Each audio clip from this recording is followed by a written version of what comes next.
Hello, gorgeous, lovely, beautiful people. So another Monday, another live, and today I'm talking about emotions again. I don't know about you, but I think emotions have been a really big topic, not necessarily to talk about, but have definitely been things bubbling away and coming up during this whole coronavirus situation. I know for myself that I've been having a lot of days where I'm either up or down, and a lot of big things seem to be coming up to the surface. Generally a lot of fear-based stuff.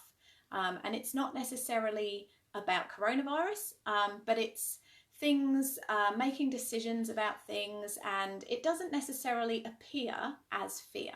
But when I start to pick through it and actually investigate what the feelings are and what's coming up for myself, I definitely get to the bottom of it and realise that underneath there is some fear within me that is resisting moving forward or resisting the issue that's coming up.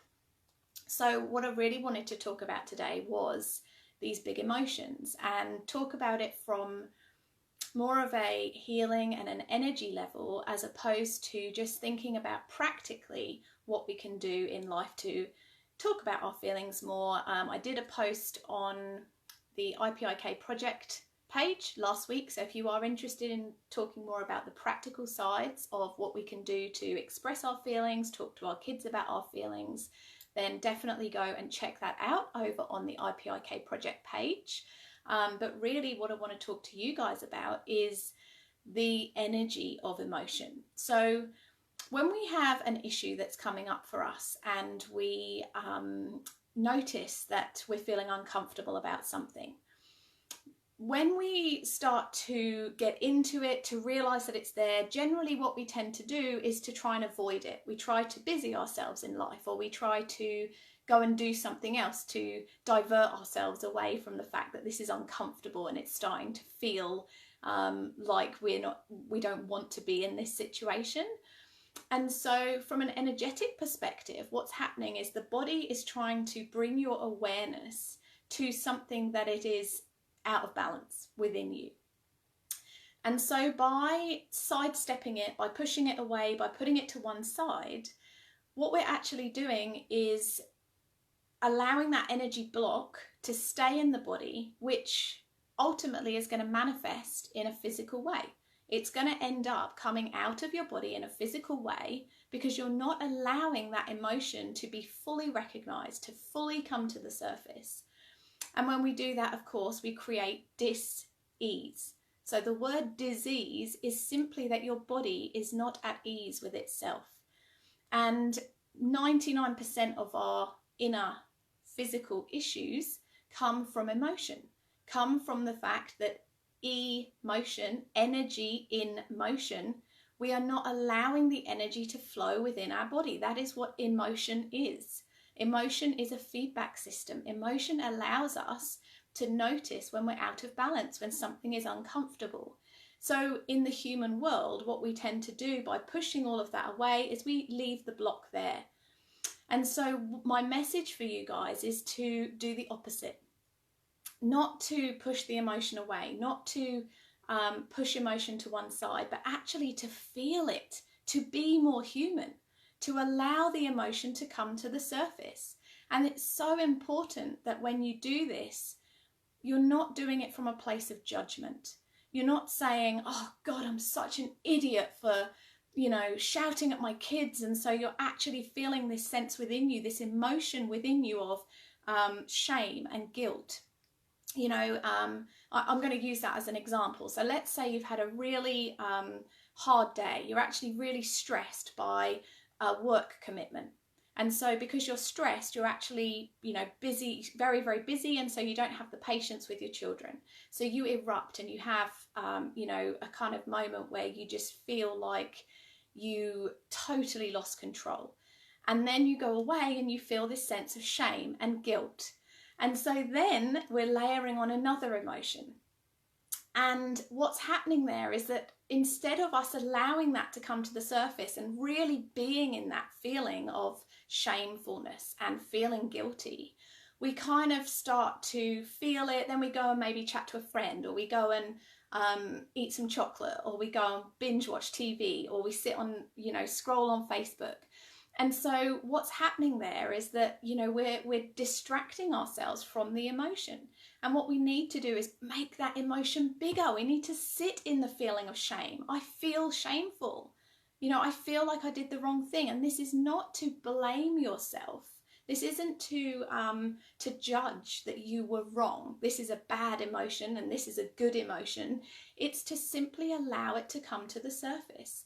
Because as you allow it to come up, you're allowing the vibration and the energy within your body, that emotion, the energy in motion, to come to the surface. And as it comes to the surface, you're able to look at it and go, okay, this is just energy. This is just emotion in my body that is trying to flow. It's a feedback system. And when you start to do that, when you open space and you come from a heart space and you really start to allow the energy to be there without judging it, just holding space, loving it for what it is. Thank you, shame, for coming and showing me this. Thank you, shame, for being in my body. You actually start to allow it to come up and to leave. And we're not trying to make it leave. We're not trying to force it out. We're simply allowing ourselves to be in the now moment. When we're thinking about, oh, the story of why we're feeling shame, or the story of why we're feeling guilt, we're simply in the soup. We're going round in circles. Oh, but you're a bad parent. You shouldn't have done that. That's so embarrassing. Why did my child do that in the first place? Then I've had to lose my temper, you know, and around you go. And you don't move. You're just simply sat here going round and round and round and round. And it gets worse and worse and worse. And then eventually you end up snapping in another way because you're simply not allowing yourself to sit and be in the now moment. And the now moment is just love and light. If you can sit and expand your heart center and just open to this love and light and know that in this one moment you are simply divine light. You are simply just experiencing life right now. This is just an experience. It doesn't mean that it's not justified. It doesn't mean that it is not an important experience, but it allows you to detach the story from the emotion itself and just hold space. So everything I talk about always comes back to vibration. It's always about the vibration you're feeling. Every single emotion is a vibration. So when you're stuck in that density, when you're feeling like you're going round in circles and you just feel like, ugh, you know, I just can't get out of it. I'm just going round and round and I can't get away from this feeling because you're in a very dense energy vibration. All you need to do is lift your vibration. Lift your vibration, open space, and allow those emotions to come up instead of pushing them to one side and pushing them away. Just allow them to be there. And in doing that, you shift your energy and you actually allow the emotion, the energy in motion, to flow, which unblocks your system and stops the dis-ease, stops you from being sick. We all know that our thoughts and our feelings create our reality. We know that negative thinking and stress particularly can cause your immune system to be lowered, which is when we pick up bugs and we start to be sick. Okay, everybody knows that stress means at some point you're probably going to be overtired, burnt out, and end up with some kind of illness. We know that. It's completely like logical steps. But what we don't know is all the emotion in our body is actually working towards these physical symptoms. So start to listen to the emotion in your body. Start to actually feel what's going on in your body and let it come up to the surface and honor it for what it is. It's a feedback system. It's just allowing you to be who you are and allowing you to process things fully so that you can step forward in a loving, light, high vibration way. So I hope this is helpful. I hope that this allows you to expand a little bit more and deal with that in a different way. And as always, if anyone has any questions or wants to, you know, link in to get some help with that, then please do. Okay guys, have an awesome day. Lots of love. Mwah.